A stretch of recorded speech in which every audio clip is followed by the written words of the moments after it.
round robin here. So obviously everyone wants a Canelo fight because it's a money fight. So a couple of rumours that are floating around at the minute. So Canelo versus Viterbiev.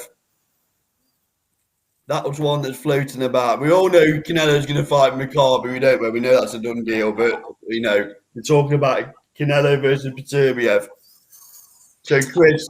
Do you know, interesting. They've announced that Makabu's having a warm-up fight though first. I've not seen that of them. Yeah, so he's got. So if you look Dan Raphael posted a list of fights that have been confirmed for early 2022, and Makabu's got a warm-up fight first. So that's an interesting one. Why the hell would you jump on that banana skin? So if that does come off, I'd be interested in that. Look, I think Canelo's exceptional. You know, I would love to see him in person. He's one of my favourite fighters that I've never seen in person, and I think at the moment he's almost unbeatable up to 175. Yeah, he's going to be fighting at cruiser. You know, a bit of a gimmick fight. Obviously, we've discussed that before, but you know, I think against Viterbiev, you know, I think Viterbiev is probably made for Canelo. You know, and I can see it going. It's kind of not necessarily going the same way as Sergey Kovalev did, because they'll probably not get him as fast, because they did a fast turnaround after the Yarde fight, that one, didn't they? Just to kind of weaken him, and they knew that Sergey Kovalev had a love of vodka, you know, so they probably pushed him thinking that he'll go badly in training camp. Viterbiev is a machine, but he's also 36 years old, so I think he's tailor-made for Canelo. So if that wins, I can see a nice dominant Canelo performance. Points, Canelo. Points, Canelo. And what do you think? I think Canelo waits another year before he takes on Viterbiev. I think, personally, after watching the last fight, I think Viterbiev is slightly on the slide now. Yeah. So give it another year's time, and that'll be the time Canelo will pounce. He's not stupid. He's doing very similar things to Floyd Mayweather. Yeah. Picking the right fights at the right time. I'm not taking anything away from him for doing that. But he will fight these fighters at the right time. He's not going to fight them when they're at the devastating best. Yeah. But I think if you take, so you see, for me, it's been interesting to watch the evolution of Canelo, because we all watched him coming up, beating Shane Mosley, all these types of guys, and he looked fantastic, Matthew Hatton.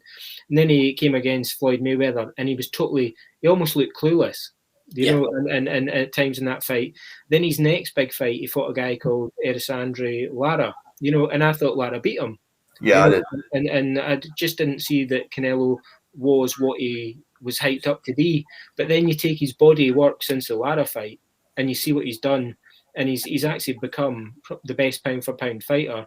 You know, him and Loma are now fighting for it all the time, aren't they? But if you look at the opponents, I think that Canelo's opponents for me are probably slightly better than Loma, even though I'd put Loma at number one because of what I know he can do, as it were.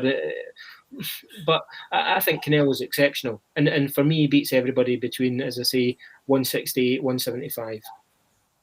You think he beats everyone at 175? Yeah. You know what he did to Kovalev, you know, and what he did to Kovalev. And if you think, I know that you guys are close with the Smith brothers, and you know that there's other stories there, and obviously Callum blew his muscle out.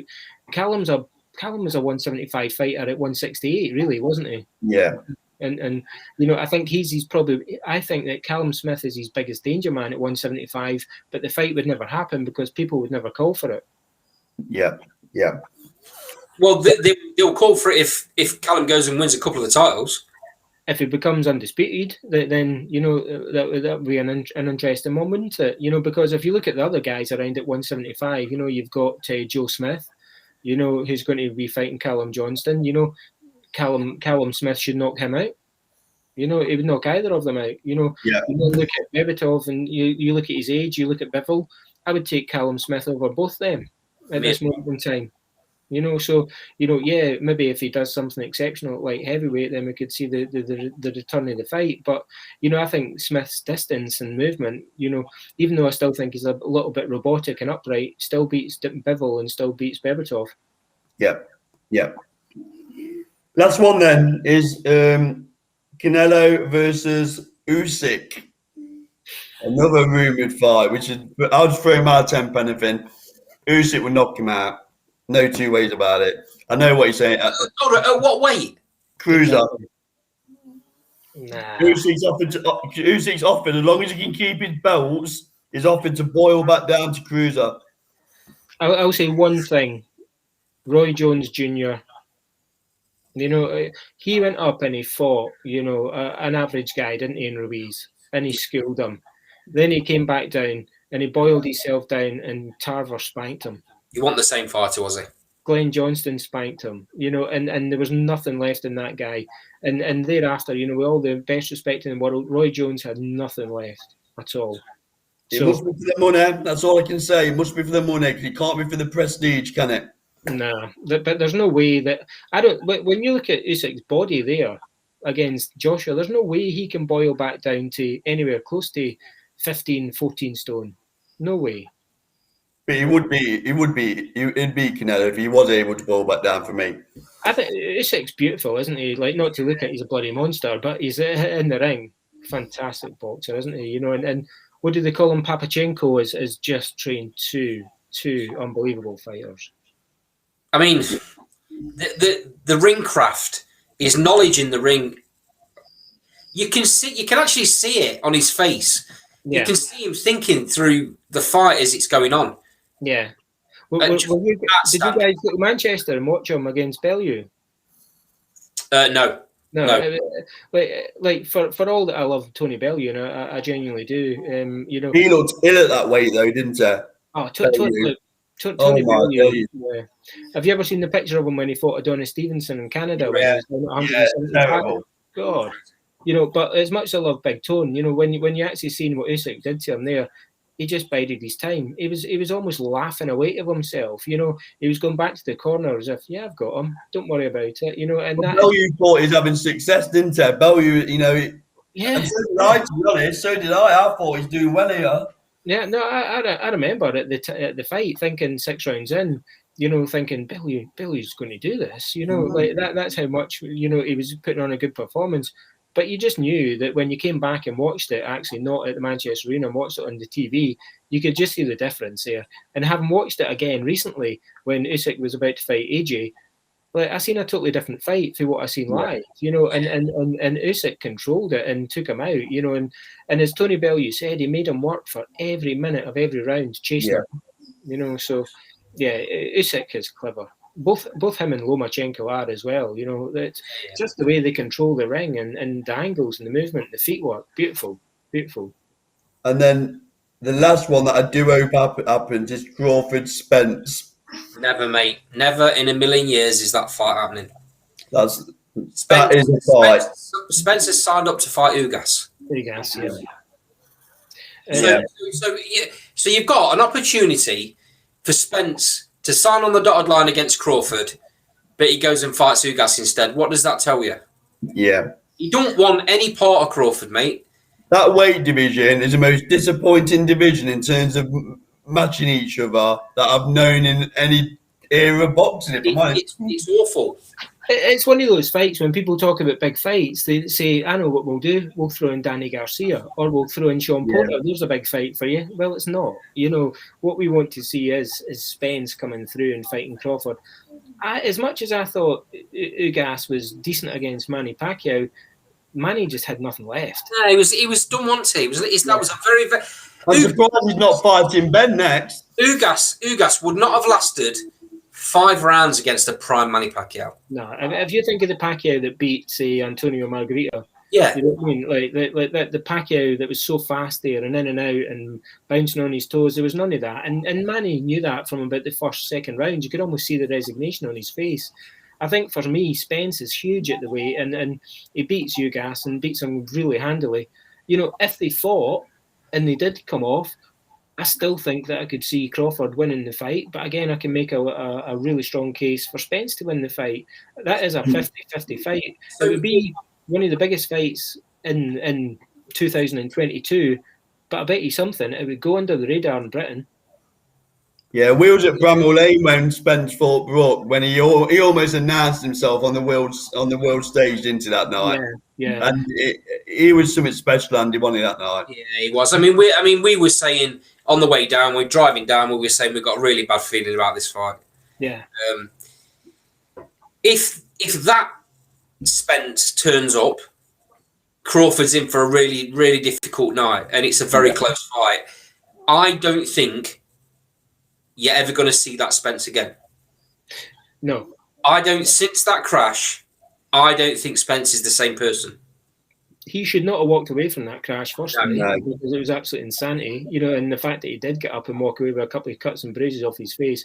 But I think for me, what was really telling is the other week when Crawford was fighting Porter, and he looked at the corner, and it was almost like Hagler-esque, the kind of rumours there, and he said, "What? I'm losing? I'm down in the scorecards," and he comes out and knocks him out in the next round. Absolutely phenomenal. I've seen Crawford when he won his first world title. He boxed obviously at the SEC in Scotland against Ricky Burns, and it was phenomenal that night.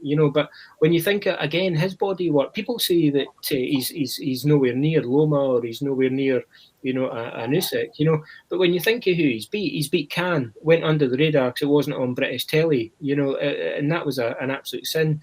Absolutely annihilated Ndongu, didn't he? And he beat a dangerous Gamboa.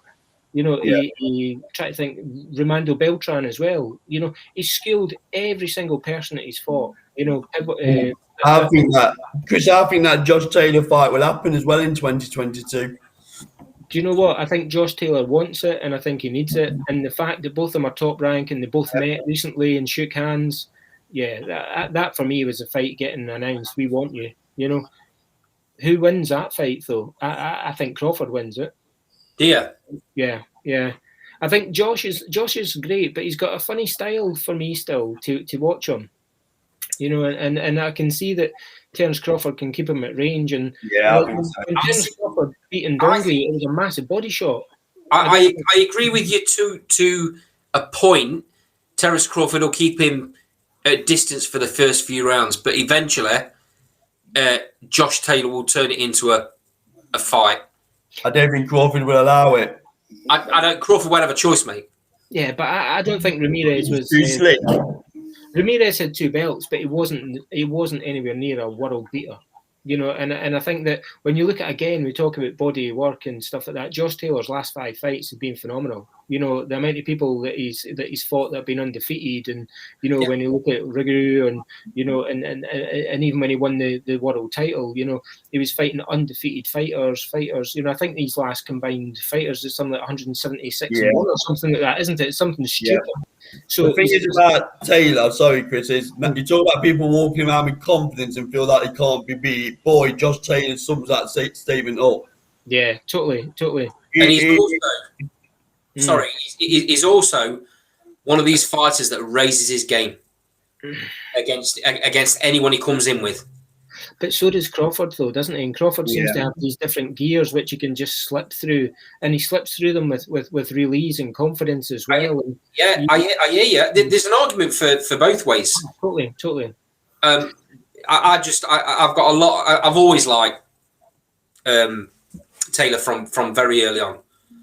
The one thing I love about Josh Taylor, right? There's a guy that's in his corner and in his camp, and he's a guy called Terry McCormack.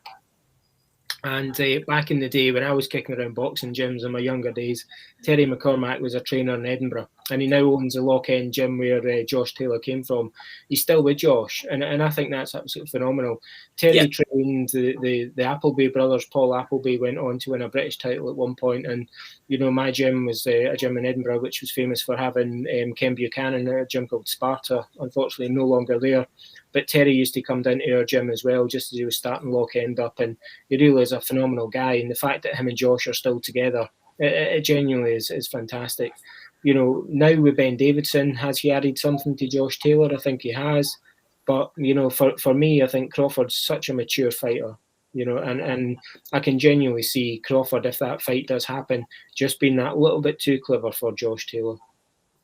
Yeah, I think I agree. I think although a big Josh Taylor fan, he's got balls beyond belief. I just think Crawford would be that little bit too slick. Yeah. And I feel sorry for Josh Taylor, because up in my home country, we've just announced that we're going to restrict sporting events to 500 people, and that's going to occur until the end of January. Now, he's due to fight Jack Catterall, and if that happens behind a closed-door scenario, I feel sorry for them both. Jack Catterall's waited almost longer than Dillian White, for God's Can't they sake. just move the venue, though? What was that? Sorry, Andy? Can't they just move the venue? You would hope you would move it down south, but would it sell? Well, I suppose he sold it though too against. Of course he does. Of course he does. Yeah. I mean, unfortunately, Josh Taylor has suffered from not having the exposure he's deserved. Yeah.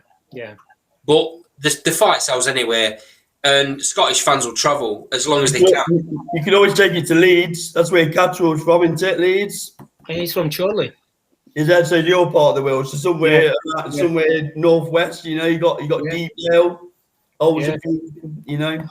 Yeah, no, you could see him. I think Catchall's a very, very nice fighter, a very decent fighter, but he's not in the league of Josh Taylor, and he's been too inactive. You know, and the fact that he's almost not had a fight in a couple of years, you know, he's just not going to be at the races, and it could be a very, very quick win for Josh Taylor, or it could be a very dreary points win.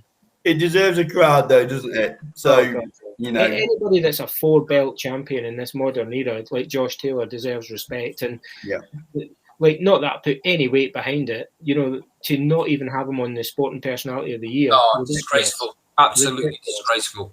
Well, even the news coverage after he won them belts, he still didn't get the exposure he deserved in the UK. It was absolutely ridiculous. It really was.